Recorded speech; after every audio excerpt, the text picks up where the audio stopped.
Our December devotions are shorter messages that focus really on something that we have to pay attention to. And that's what it means to be devoted. It means I'm going to give my time and my attention and my energy. And here's a beautiful verse that is worth our time and our attention and our energy. In Philippians chapter 2, verse 3, it says, "In lowliness of mind, let each esteem others better than himself." And that begs this really simple question. Who is at the center of your Christmas? And that's an easy question to ask. It's not that easy to answer because it comes through. And when we think about serving others, we often think about the actions that are connected to that service. But serving is not just about actions. Long before the action, serving is actually about the attitude.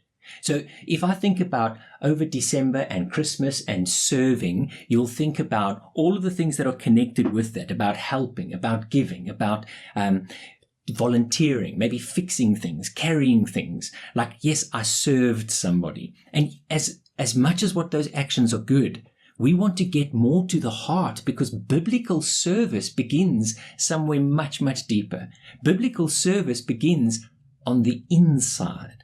And when we can get that part right, you will discover that there are ways to serve that you might never have thought about, and ways that are more impacting and meaningful than actions. So if we see that, it's connected to humility and to sacrifice. And that kind of work always starts within. That is the work that God wants us to be able to do. And we want to look at just two of those areas about humility and sacrifice that we can devote ourselves to. So the first is one of the most beautiful things to do, especially in a season like Christmas, and that is to have less of me. So it is for me to see myself as not being at the center of Christmas, because some of the most Christ-like moments in life will happen at times that are very normal, that are very ordinary. They're not going to be massive moments, but they are going to be moments where we truly are serving others. That is a moment when you allow somebody else to go first. And it's not necessarily just at the door. It's when they want to do something and you can take a step back. They might not even see you take a step back. Those are the moments where you can choose patience over irritation. And nobody's necessarily going to know. They're not going to know, oh, you could have responded that way, but you chose not to. These are the inactions that really make a difference. So when somebody comes to the Christmas party and they brought the wrong side, or even worse, they brought the wrong meat. Like imagine having 2 gammons for Christmas. I mean, how terrible. And instead of you being irritated about it, you can just let it slide.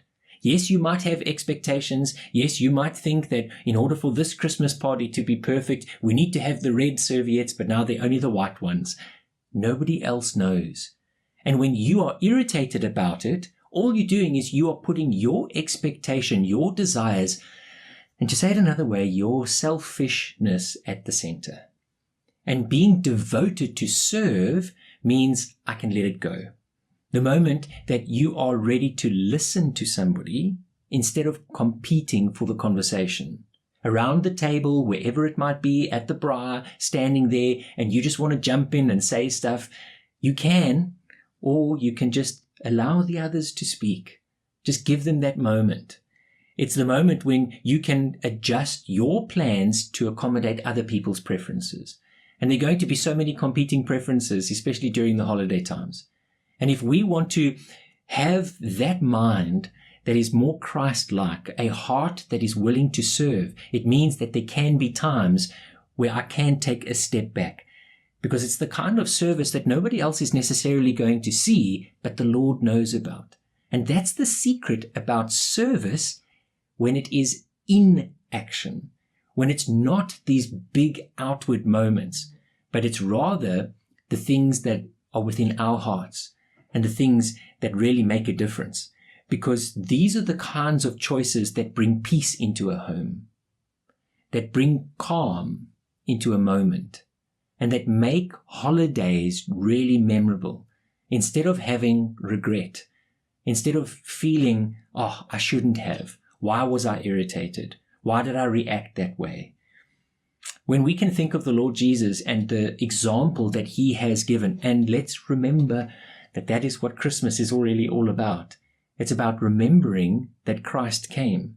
Philippians chapter 2, and I really encourage you to spend some time there.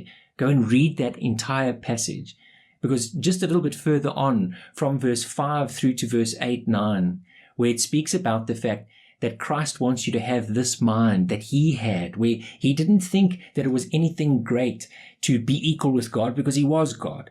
But despite that he stepped down, that he took on human form, that he was born into a manger, and then that he was willing in humility to sacrifice himself to the point of death, which was the death on a cross.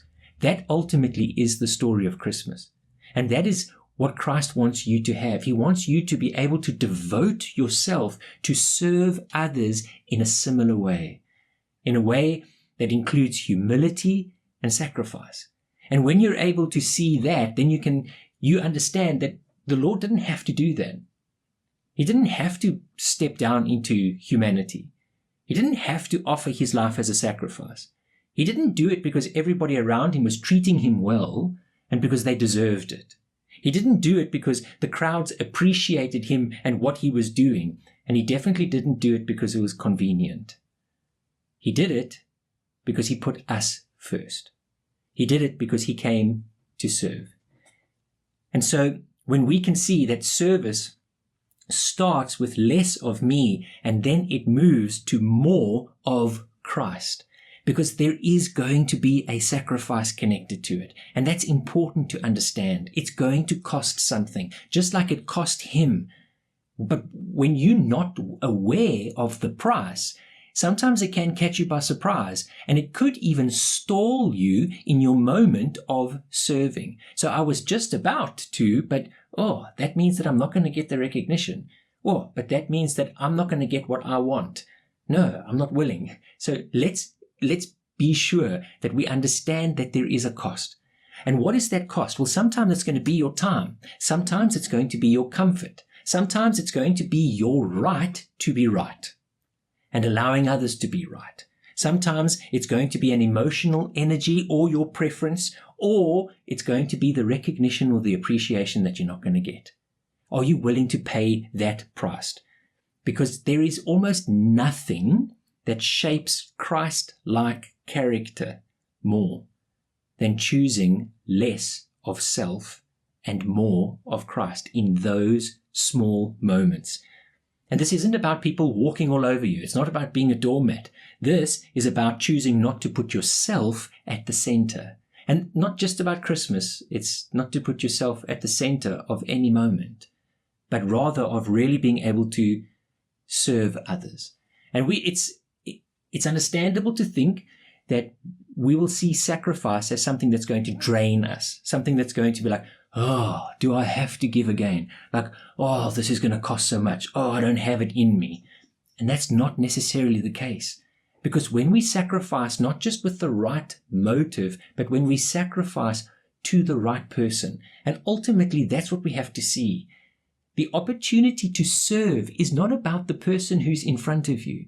That's not ultimately who you're serving.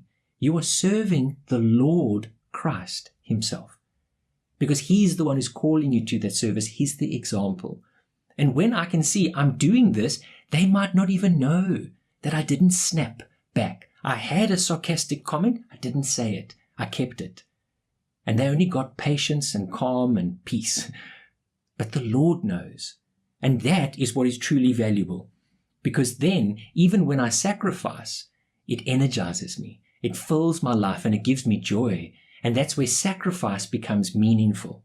So this December, it's probably going to expose some of our instincts to protect and to preserve.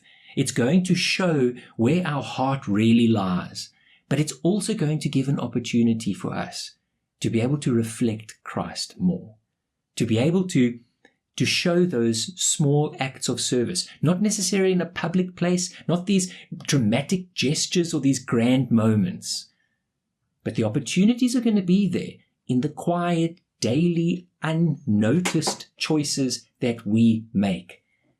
That we are able to hold on to those things, and we can say, I'm going to let others be first.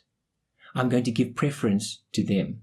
I'm going to let go the need to be right. I'm going to hold on to Christ, and I'm going to serve with my attitude before I even serve with my actions. And when you're able to do that, when you're able to see that attitude is so important, and you're making those choices that are Christ-like, well, then you are reflecting the heart of the one who came not to be served, but to serve. And you can see that in his birth, there was humility, and in his death, there was sacrifice. That's what he is calling you to. And so I ask the question again, who is at the center of your Christmas? Because you have the choice to devote yourself to serve, to devote yourself to Christ, to have him at the center, so that it is less of me and more of Christ. And that this Christmas, you will be able to celebrate the real purpose behind it, which is that Christ himself was willing to do this. And he's saying, let this mind, let this heart be in you as well. And as you celebrate Christmas, may that be the heart of your celebration, that it is the greatest event, the greatest moment in all of time, and that you are able to serve others, to give of yourself, not just during Christmas, but in every single day moving forward. That it will be a time that you will be able to remember with fondness, a time that you will celebrate, because your loved ones will feel that you genuinely do want to serve them and put them first.